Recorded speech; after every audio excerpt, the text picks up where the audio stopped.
Perdón, estaba esperando que se empezara a grabar la llamada. Si ustedes revisan el panorama de Mesoamérica, se van a topar con estas tres divisiones: preclásico, clásico y posclásico. Ahora, una cuestión muy importante es que de repente vas a ver que dice que la cultura maya, su tiempo preclásico, empieza en el chorrocientos mil antes de Cristo y termina en el 2000 después de Cristo, ¿no? Y la cultura azteca dice que solamente empezó en el 1000 antes de Cristo termina en el 200 antes de Cristo. Entonces, hay variaciones, siempre va a haber variaciones hablando del tiempo histórico. ¿Por qué razón? Por la cultura. Si tú analizas el tiempo histórico de una cultura, va a ser diferente al de otra cultura. Sin embargo, en rasgos generales, voy a establecer como el promedio y ese que les voy a dar un poquito más adelante. Y estamos hablando de cientos de años, no hablamos de 2010, 2011, 2012, no, ponle que hablemos de 1900, 1000, 2000, 2100, 2200. Hay una diferencia de tiempo descomunal, no es tan rápido, los cambios no van a ser tan notorios, no es como que de repente en el preclásico las civilizaciones se dedicaban a la agricultura y nada más a la agricultura, no había pueblos, pero para el clásico ya había pirámides y es como que un día están ahí granjeando y al día siguiente ya tienen un super templo. No. Es una progresión, va por tiempo. En algún momento del preclásico empiezan a tener la ideología de tener un templo, lo van desarrollando y se va a dar hasta el clásico. O sea, hay un margen de tiempo grande para que sucedan estas cosas. Entonces, hay que tomar esas dos cosas en cuenta antes de empezar a hablar sobre los periodos, por favor. Ahora sí, como tal, el orden es obvio más que otra cosa. ¿Qué es antes de clásico? El preclásico. Pre significa antes. ¿Y qué es después de clásico? Pues el postclásico. Post significa después, ¿no? Entonces no creo que haya problema ahí con que se pierden de ¿cuál va primero, el postclásico o el preclásico? Pues no creo que se me pierdan. Entonces, no voy a profundizar mucho en la definición de las palabras. En el preclásico, estamos hablando del año 1500 antes de Cristo hasta el año 300 antes de Cristo. Reitero, este es un aproximado. ¿Qué va a suceder en Mesoamérica en este tiempo? Se va a empezar a desarrollar una amplia agricultura, lo que son las cosechas, las siembras, va a empezar a florecer. Ya no se dedican las culturas a ser nómadas de aquí, dar de aquí para allá todos perdidos, sino que ya hay un proceso de siembra y cosecha. Se van a establecer pequeños gobiernos, los cuales van a estar, ¿cómo decirlo? Van a estar organizados por algo llamado derecho divino. El derecho divino significa que Dios en algún momento te dijo a ti que tenías que gobernar. Esto es una postura ideológica que se retoma mucho en Mesoamérica. No significa que sea cierto, no significa que haya bajado una serpiente emplumada y te haya dicho, tú, entre todos estos bola de personitas, vas a ser Dios, vas a ser rey. No, es una cuestión ideológica. Un día alguien lo dice, le creen, se empieza a gobernar. Empieza a haber ya centros ceremoniales, empieza a haber esta cuestión de templos, de lugares donde hacen ritos, lugares donde hacen sacrificios de animales, lugares donde hacen danzas, etcétera. Ya tenemos centros ceremoniales e inicia el dominio. Haz de cuenta que somos varios pueblitos, ninguno es una cultura, son todos pueblitos chiquitos, unas 30 personas, unas 40 personas, unas casas, una pequeña piramidita y es eso, ¿no? Ese es tu pueblo. De pronto te das cuenta de que estás quedando sin recursos. Entonces, ¿qué haces? Ya sé, voy a buscar la manera de controlar toda esta zona y me quedo con los recursos. Y entonces, o le vendo, o se lo condiciono, o les pego a las otras culturas para que me den lo que son sus recursos. Principalmente hablamos de comida, ya sea animales, ya sea plantas, lo que sea. Entonces empieza a haber una cuestión de dominio, de que un centro, una cultura, una ciudad empiece a tener control sobre otras. Así empiezan a nacer lo que son las culturas. Para este tiempo preclásico, vamos a dar medio trabajo extra a quien me diga esta cabeza a qué cultura pertenece. Puedes abrir tu micrófono y ganarte media actividad si lo deseas en este mismo momento. Por favor. Tenemos dos manos levantadas, Dulce Romero y Katy López. Quien guste. Cultura olmeca, maestro. Perfecto, Dulce. Grupo. Segundo C. Segundo C. Apellido. Bautista Romero. Bautista Romero. Aquí estás. Listo. Ok, media actividad extra. Perfecto. Exactamente, es de la cultura olmeca. Es una de las primeras culturas que se desarrolla, es la primera que tiene centros ceremoniales. Ya hablábamos de estos centros ceremoniales en la clase pasada: Tres Zapotes, La Venta y San Lorenzo. Empieza también lo que va a ser la cultura mixteca, que no se debe de confundir con la mexica. Y los mayas. Los mayas van a tener presencia desde el origen de las civilizaciones hasta el final. Es la última que cae, pero no vamos a redondar mucho en ella. La cultura maya le vamos a dedicar una clase probablemente, porque sí es muy, muy extensa. De ahí pasamos al periodo clásico. Empiezan a moverse las civilizaciones, algunos pueblos se empiezan a dividir, empezamos a tener civilizaciones en otros puntos y va a florecer sobre todas esta cultura que ven aquí, esta que ven en el centro. Misma premisa. ¿Alguien quiere decirme de qué cultura se trata? Igual, media actividad para quien me diga. Nadie sabe. ¡Ah! Eso es pecado. Ni modo, no importa. Esta ciudad, este sitio es Teotihuacán, es una de las culturas más importantes. Durante el clásico, Teotihuacán se encarga de establecer algo muy hermoso para el centro de México, que va a ser una red de comercio. Tú de repente tenías una ciudad, tenías un producto, tenías un montón de maíz, maíz por todos lados. Ya no sabías qué hacer con él. Y de repente escuchabas que había una ciudad llamada Teotihuacán, donde podías llevar tu maíz y te llevabas otros objetos, llámese jade, llámese algunos otros alimentos, chiles, algunos granos como el frijol, etcétera, y tú te vas a deshacer de todo el maíz que tienes de sobra por algo que te conviene, por algo que te va a ser más útil. Entonces, Teotihuacán es una de las primeras ciudades que empieza a establecer una red de comercio amplia. ¿Había comercio antes? Claro que sí. Tú comerciabas con tu vecino, con el vecino de al lado, con el vecino del vecino del vecino, etcétera. Pero es hasta este momento en el que empieza a haber una expansión del comercio. Tengo una manita levantada de Cristian Antonio. ¿Qué pasó?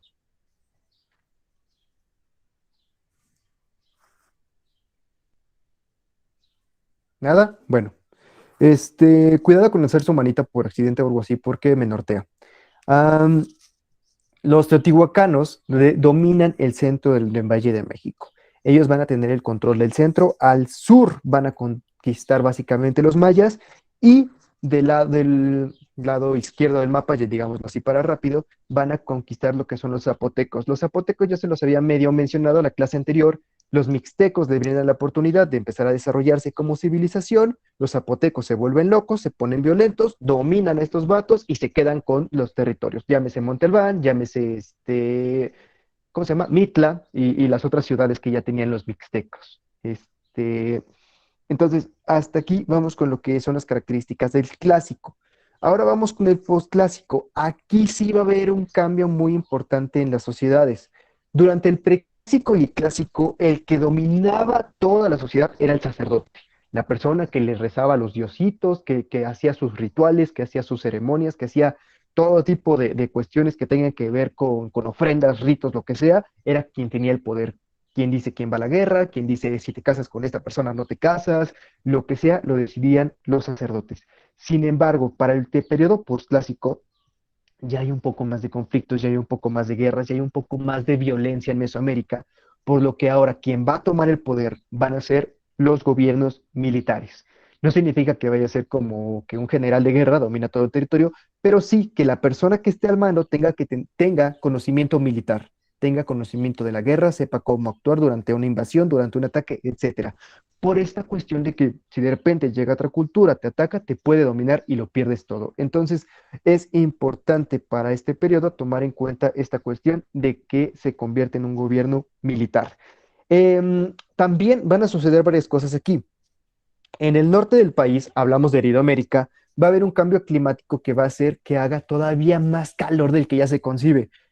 Si tú de repente has ido, no sé, a la playa, al norte, a donde sea, o simplemente en la calle de Almoloya, sientes un montón de calor, imagínatelo al doble. Hubo una temporada en la que el cambio climático dio más o menos no es cierto, 12, o entre 8 y 12 grados más en el norte. O sea, es un montón de temperatura.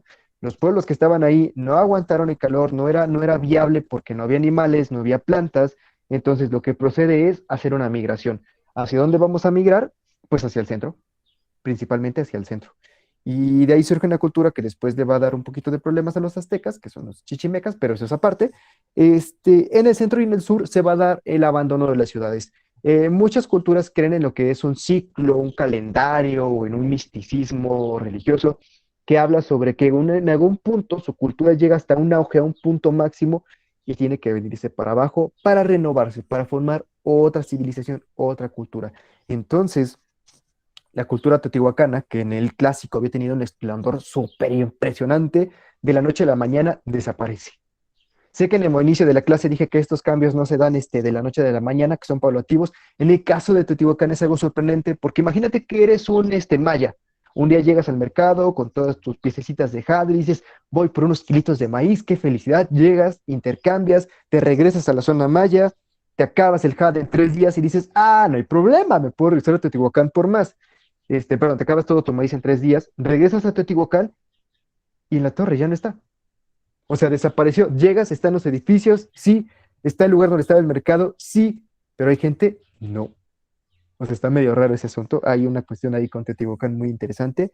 Y bueno, hay muchas culturas que empiezan varias migraciones. Parte de los descendientes de la cultura olmeca, que ya no son los que la iniciaron, empiezan con migraciones a otras zonas del estado para formar otras pequeñas culturas que después vamos a ir viendo. Hay una fusión ahí entre mayas y olmecas cerca del centro de México, que también tiene un poco de poder, pero la vamos a ir viendo un poquito más adelante. Cuando veamos el tema de conquista, por ahí aparece. Este, entonces, después de esto, me faltó la pregunta clásica, ¿no? La básica. La última foto, la que está en la sección de postclásico, ¿alguien me puede decir qué cultura es? Igual, media actividad para quien me diga. Manitos o micrófonos, ¿nadie? Ah, ok, Paola, dale. Paola Arellano. No, es media actividad, niños, se la van a perder. Ni modo. La cultura es la cultura azteca o la cultura mexica, y de hecho es de lo que vamos a hablar justamente ahora. O más bien, para hablar de la cultura mexica, tenemos que hablar antes de los aztecas y para ser más específico, de los aztlanes. Los mexicas no son una cultura del centro de México. Bueno, sí lo son, pero no es una cultura que apareció aquí, sino es una cultura que cuando hablábamos de esta parte de las migraciones, se dedica a esto. Es un pueblo que viene de una región llamada Aztlán que empieza a hacer una migración. Hay algo llamado el Códice de la Peregrinación, donde marca toda la ruta que trazaron para llegar desde el norte de Aztlán hasta el centro de México, donde van a fundar Tenochtitlán. Todo esto empieza por un sueño muy loco de una persona que de repente está echando la siesta, la flojera en su hamaca, bueno, en su camita, en su piedra, en su donde sea, y de repente tiene un sueño, una revelación bien impresionante que le dice, hijo mío, soy tu Dios que te ordena que fundes una ciudad. Es hora de convertirse en un pueblo no sedentario. Ya no más nómadas, ya no más andar de aquí para allá. Podrán tener su propio sitio, su propio lugar. El lugar donde debes de fundar tu ciudad es donde veas un águila devorando una serpiente encima de un nopal. O sea, bien específico el Dios, o sea, no es como donde veas que tienes un espacio ahí construyes, no, no, no, no, no. Donde veas que hay 3 árboles, no, no, no, no, no, no, no. Una serpiente, un nopal y un águila. O sea, la señal está súper difícil, pero aún así, este vato lo comunica y como hablábamos ya anteriormente, el poder divino, me lo dijo un Dios, yo te creo. Entonces empieza la gran peregrinación. La peregrinación inicia en 1115 y va a terminar en 1325. Estamos hablando de 210 años donde esta civilización está caminando de un lado a otro por todo a México, bueno, por toda Mesoamérica, para encontrar esa mugrosa señal divina para poder formar una ciudad que en algún momento el abuelito del abuelito de alguien le dijo que tenía que hacer. Es algo impresionante, es algo sumamente extraño para mí concebir esta idea. Contemplemos esta situación. Nadie, absolutamente nadie ha vivido más de 100 años. Bueno, creo que la persona más vieja tuvo 105 años, pero no vamos a llegar a 210 años, lo que significa que la primera persona que inició la peregrinación se murió como a la tercera parte o menos de esta gran peregrinación. En el tiempo de Mesoamérica, la esperanza de vida andaba por ahí de los 40 años. A los 40 años tú ya eres un anciano viejo, decrépito, que está por morirse. Entonces, imagínate, si esta persona lo soñó que te gusta a los 17 años, significa que los otros 23 años los vivió peregrinando y eso se lo dejó a sus hijos y sus hijos a sus hijos. Entonces, termina siendo que el abuelo del abuelo del abuelo del abuelo del abuelo del abuelo de alguien le dijo que aquí tenía que formar una ciudad. Entonces, para 1312 más o menos están llegando a lo que es ya la zona del centro de México, siguen buscando su señal de aquí para allá, y de pronto, por ahí del 1323, si no me equivoco, llegan a lo que es el Valle de México, el centro-centro, van caminando y tranquilamente, ya bien agüitados de, chal, 200 años y no encontramos un nopal, una serpiente y una aguilita. ¿Por qué el mugroso Dios no me dijo encuentra una palmera? ¿Por qué el mugroso Dios no me dijo encuentra un, no sé, un charco? No, no, no, no, no. Entonces, entre todo eso que están todos animados, alguien voltea y dice, vato, mira, ¿qué es eso? ¿Es un águila? Sí. ¿Se está comiendo una serpiente? Sí. ¿Y están encima de una pal? Ah, sí. Y entonces, ¡pum! Después de 200 años encuentran su super señal, pero ¿cuál es lo más épico en esta cuestión? ¿Dónde rayos se encuentran la señal? Encima de un mugroso lago. Sí, o sea, es como, ustedes no, bueno, regresando a la imagen anterior, voy a regresarme tantito. La de la derecha, por favor, pongan atención, voy a hacer un poco de zoom. Ah, ¿dónde está? ¿Dónde está? Aquí está. Es un lago enorme, parece un mar. No es como un laguito de, como la que está en, ay, ¿cómo se llama esa parte de Almoloya? Bueno, no es como los laguitos que están por en Almoloya y por rellenar o no, no, no, no. Estamos hablando de un lago enorme, enorme, enorme, una cantidad de agua impresionante. Y ahí, en medio de esa cantidad de agua enorme, se encuentran el águila, el nopal y la serpiente, una cuestión sumamente peculiar. Entonces, obedeciendo a sus dioses, empieza una gran tarea que consiste en rellenar. Vamos a buscar las montañas de al lado, vamos a agarrar las piedras, vamos a agarrar la tierra y la vamos a mover del punto A al punto B para empezar a rellenar el lago de Texcoco, que ahora se le conoce como lago de Texcoco, para poder formar aquí lo que va a ser nuestra ciudad. Impresionante, complicado, imposible, pareciera que sí, pero no. Se funda Tenochtitlán. ¿En qué año? 1325. Eso siempre va a ser una pregunta de examen. ¿Qué año de la fundación de Tenochtitlán? 1325. Fin. Empiezan a rellenar el lago, empiezan a formar sus pequeñas islas, empiezan a formar pequeños edificios y se dan cuenta de que podría ser viable no rellenar todo, sino empezar a dejar uno que otro canalito. Si se dan cuenta, voy a regresar otra vez a la imagen, me voy a hacer adicto a esa imagen, yo creo. La hubiera puesto más grande. Se dan cuenta, hay una parte como de canalitos chiquitos que pasan entre cada uno de los, pues de las como construcciones. Esos canales son agua y van a servir para que en vez de que yo tenga que estar cargando un montón de piedra por todo el puente que se ve del lado derecho o el del lado izquierdo o el del centro, pueda agarrar una lanchita, que van a ser pedazos de madera que flotan, la cargue de lo que necesite y me vaya por el agua y lo lleve hasta donde yo necesite. Entonces, el lago y los canales me van a servir para transporte y posteriormente se van a dar cuenta de que si yo pongo unos tronquitos, encima le pongo tierra y le pongo semillas, puedo crear algo llamado chinampa, lo cual me va a servir para el cultivo. Lo que significa que estando en este lago, yo no tengo que regresar hasta tierra para sembrar. Tengo en este punto transporte, cultivos y drenaje. Es algo que no voy a tocar mucho, pero este canal también se ocupaba para transportar desperdicios humanos, para no usar otra palabra más complicada. Denme un segundo, cerré la presentación. Ah, ah, ah, ah, ah. Sí se estaba viendo la presentación en todo momento, ¿verdad? Porque ya me perdí, no sé si la cerré por accidente y no sé si se estaba viendo justo ahora. ¿Dónde está? Aquí está. Aquí está. Ok. Vamos con esta parte. Entonces, funda Tenochtitlán, lo que les comentaba, la esperanza de vida es de 40 años y ya.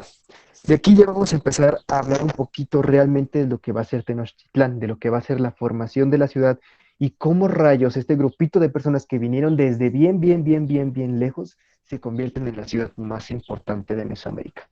Pero antes de avanzar con eso, hasta este punto, ¿alguna duda de alguno de ustedes? Sirve que tomo agua porque me estoy muriendo.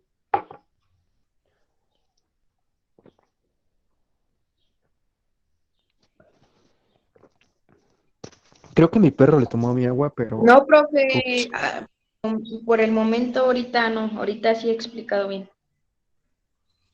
Significa que explico mal. Bueno, no importa, es broma. Seguimos. Entonces, ¿cómo rayos esta cultura se convierte en algo tan poderoso? Los aztecas son buenas personas, tratan a todos con respeto. Mentira. Los aztecas son un pueblo guerrero. Los aztecas son un pueblo que se va a dedicar a la violencia. Como ya les comentaba, fundan Tenochtitlán siguiendo las instrucciones de sus dioses. Tienen una gran ventaja al respecto a los pueblos de esta zona. Los pueblos de aquí ya se acostumbraron a estar en su casita, en su silloncito, bien cómodos, pones tu siembra a un lado de tu casa, a los 3 meses cosechas, súper tranqui, súper sencillo, tienes tus animales por ahí guardados, entonces ya están como acostumbrados a esta cuestión, ¿no? Ya tienen una tranquilidad que los aztecas no tienen. Los aztecas son un pueblo que ha venido peregrinando, que ha tenido que adaptarse a cualquier situación y saben tomar las cosas por la fuerza.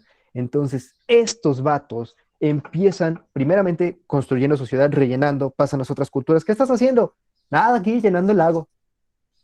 Como, ¿por qué? No, mi Dios me dijo. Y como, mi Dios me dijo. ¿No crees que es algo? Mi Dios me dijo. Absurdo llenar, mi Dios me dijo.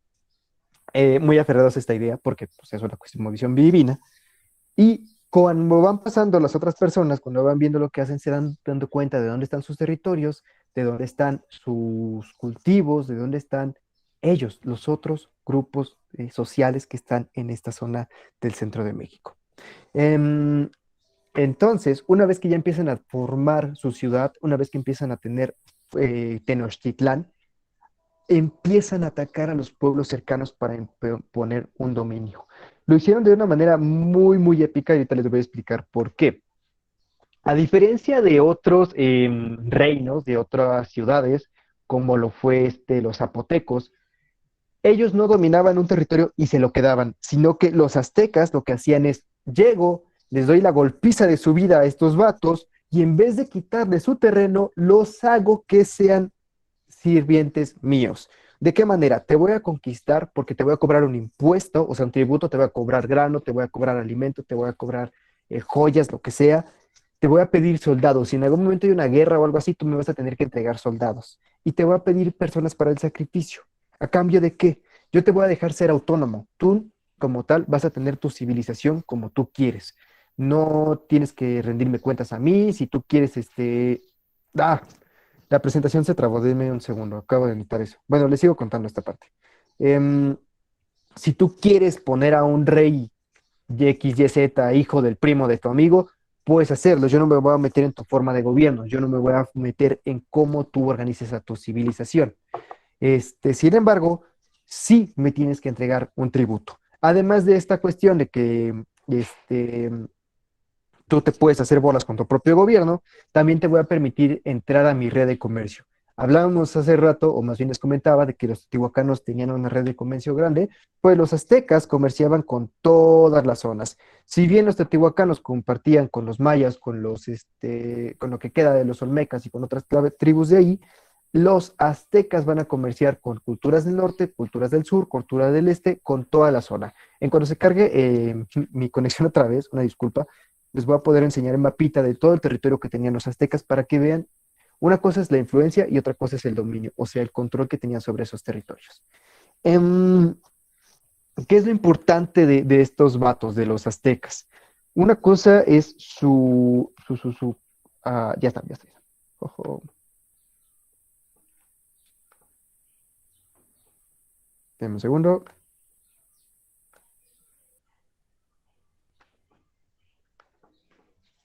Creo que ya se ve, todavía no.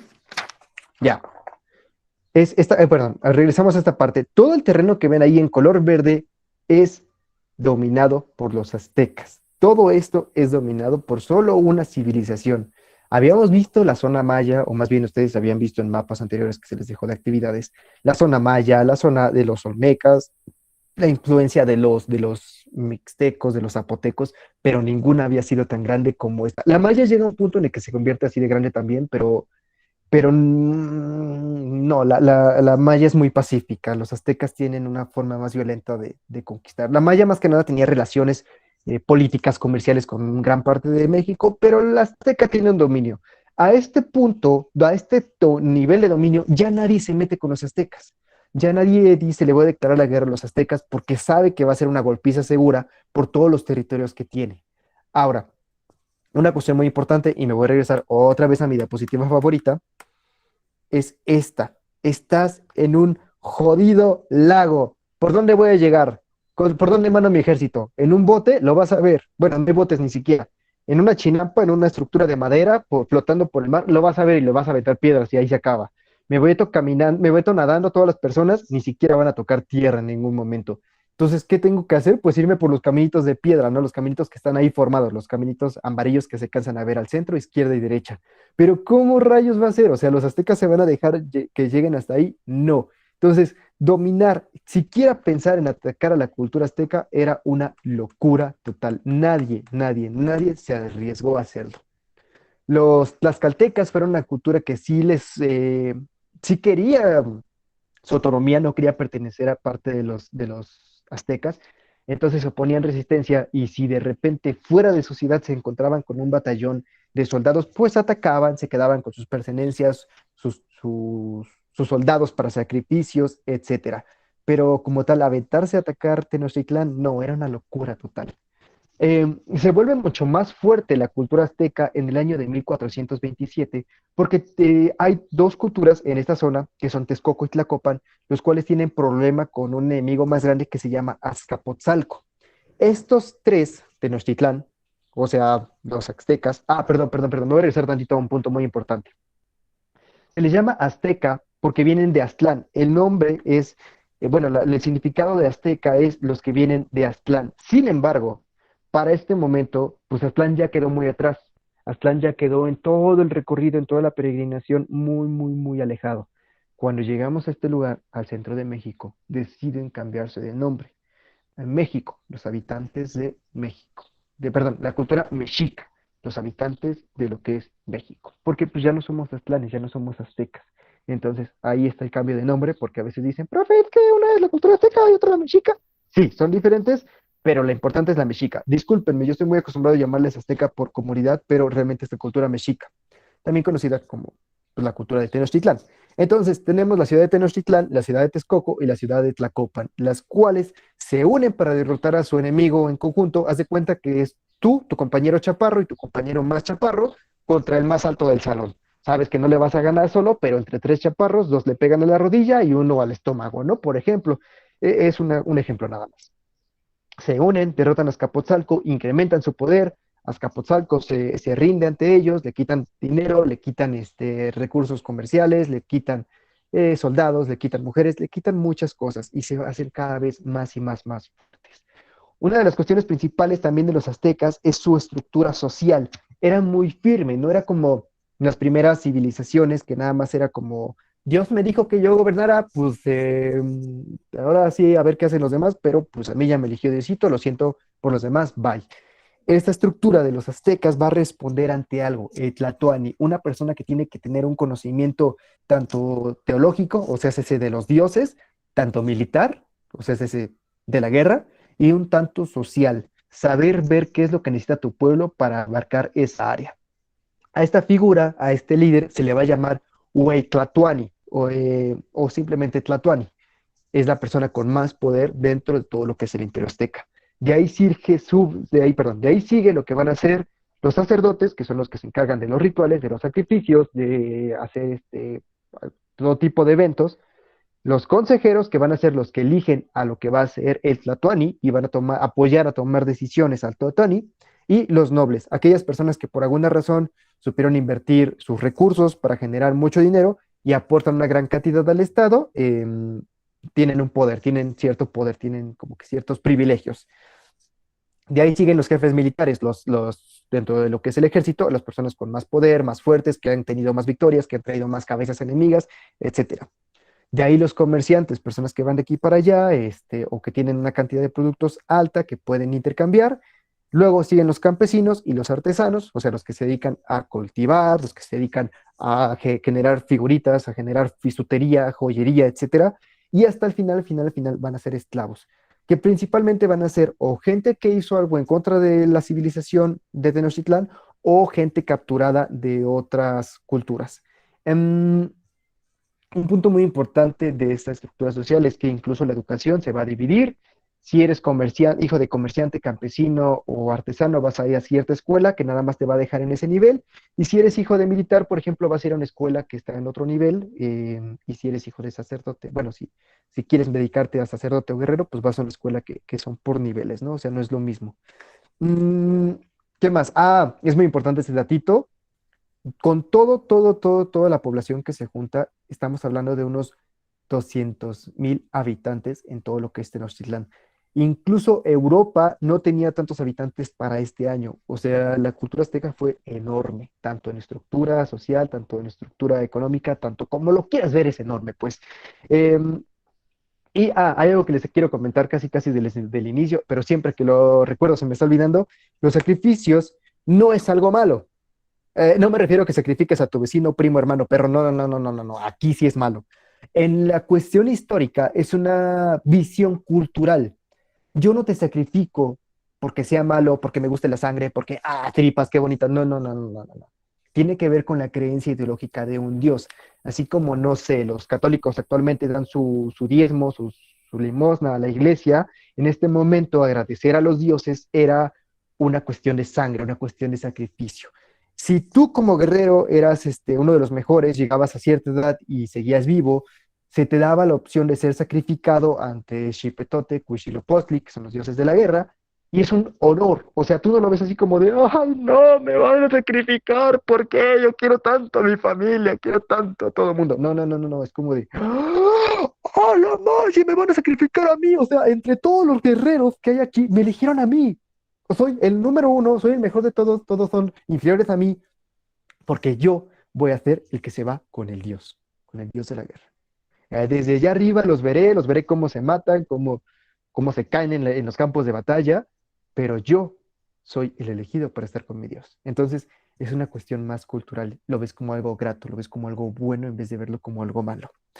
Y por último, como les mencionaba, esta cuestión de la extensión territorial se dio por un dominio muy bonito que tiene que ver ya con no quedarse en la idea de dominar territorios, sino que dominar a las personas para obtener el poder, los recursos económicos.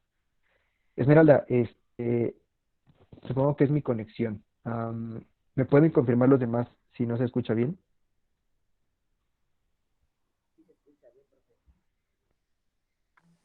No, no se escucha bien, profe. Ay, rayos. ¿Desde dónde tengo que repetir más o menos?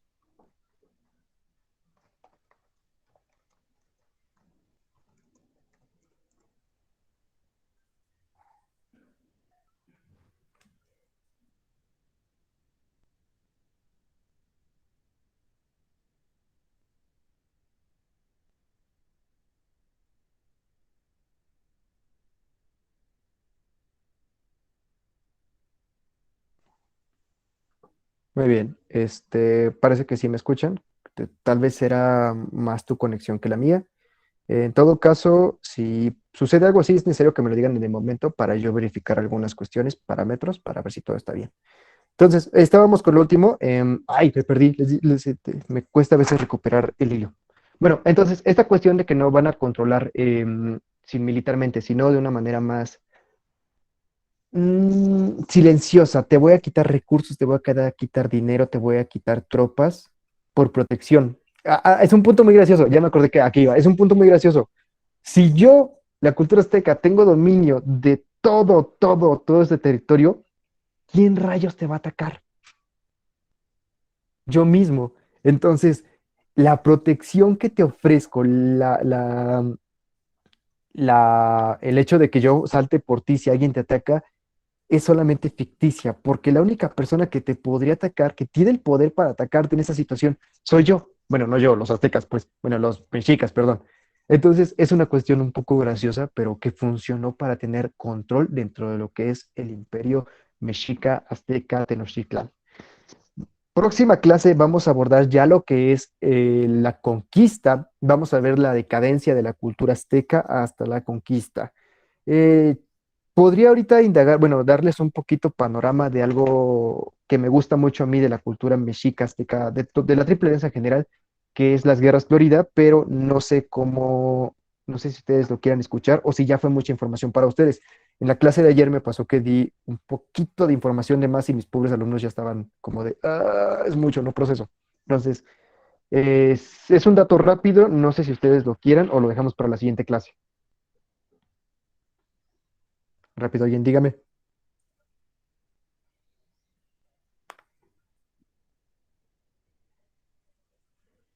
Va, el tema, ya dijo uno, me vale lo que digan los demás.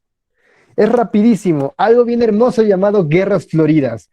Durante la Triple Alianza, de las tres civilizaciones que ya vimos, los Texcoco, Tlacopan, después de esto, como ya lo mencionaba, nadie se va a meter con los aztecas, nadie va a declarar guerra entre ellos. Entonces, llega una temporada en la que empieza a haber muchas sequías, en la que empieza a haber, pues no había producción de alimento como antes, y se empiezan a culpar los señoríos. ¿Por qué rayos pasa esto? ¿Cuál es la situación? Hemos hecho los ritos, hemos hecho las danzas, hemos hecho los sacrificios. ¿Qué estamos haciendo mal que los dioses ya no nos quieren? Y entonces viene la idea de decir que hay un dios al que no se le ha rendido tributo. Como ya nadie les declara guerra a ellos, no se ha alabado ni a Xipetotec ni a Huitzilopochtli. Entonces se propone una idea muy hermosa que es generar lo que van a ser las guerras floridas. Tlacopan, Texcoco y Tenochtitlán se van a atacar entre ellos sin conquistas, sin saqueos, sin secuestros, solamente por una cuestión teológica, por una cuestión religiosa. Me voy a agarrar a guamazos con mi mejor amigo por alabar a mi Dios. Y lo peor de todo es que funciona. Después de que suceden las guerras floridas, empiezan a mejorar las cuestiones del campo. Dentro de este panorama hay una historia muy bonita de que Nezahualcóyotl manda a su mejor amigo, a su mejor guerrero, su mejor amigo, llamado Cuacuautzin, a la guerra para que este vato fallezca, porque la esposa de Cuacuautzin, llamada Azcapotzitzi, es la mujer más hermosa del Imperio Azteca, y Nezahualcóyotl la quiere, pero no le puede quitar la mujer ni a su mejor amigo ni a su mejor guerrero. Entonces manda a este vato a la guerra para que lo maten y quedarse con su mujer. Hay muchos cantos referentes a eso. Si alguno de ustedes que tiene la intención de enterarse de esta situación, porque es muy bonita, eso es una cuestión poética, pueden buscar la historia de Azcapotzitzi y Nezahualcóyotl. Entonces, las guerras floridas son eso, un conflicto interno entre ellos, entre comillas, pacífico, para recuperar el favor de los dioses. Chicos, hasta aquí va a ser el tema de hoy de lo que viene siendo la cultura azteca y los tiempos preclásico, clásico y postclásico. ¿Alguna duda antes de que les deje su actividad semanal?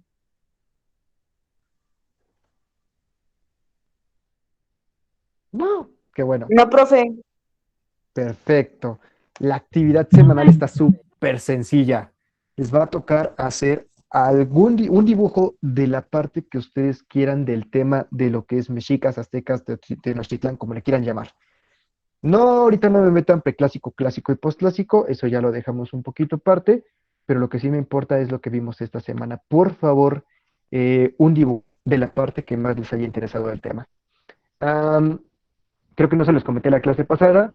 Mi forma de pasar lista es tomar captura de pantalla al final de la clase y con los nombres que me aparezcan yo lo registro en mi lista. Por favor, si alguien entró con la cuenta de su primo, hermano, tío, lo que sea, y no aparece su nombre real, por favor envíame un mensajito donde me diga, profe, soy Juanito Pérez y entré con la cuenta de Miguel Gregorio Antonio José Gallarga Mandarte Villaseñor, ¿no? Por ejemplo. El nombre es de Miguel Hidalgo. Entonces, creo que eso sería todo. Espero que tengan una excelente semana. Nosotros nos estaremos viendo hasta la próxima semana. También, ya saben, cualquier duda que hayan tenido acerca del tema y que les dé pena preguntar o lo que sea, me lo pueden enviar por privado y voy a solucionarles cualquier duda que tengan.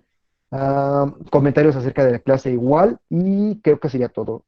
Entonces, no hay nada más por el momento. Nos vemos hasta la siguiente semana. Un saludo, un abrazo a todos. Bye. Gracias, maestro, Y, profe, igualmente. Cuídense mucho. saludos, profe. Saludos también.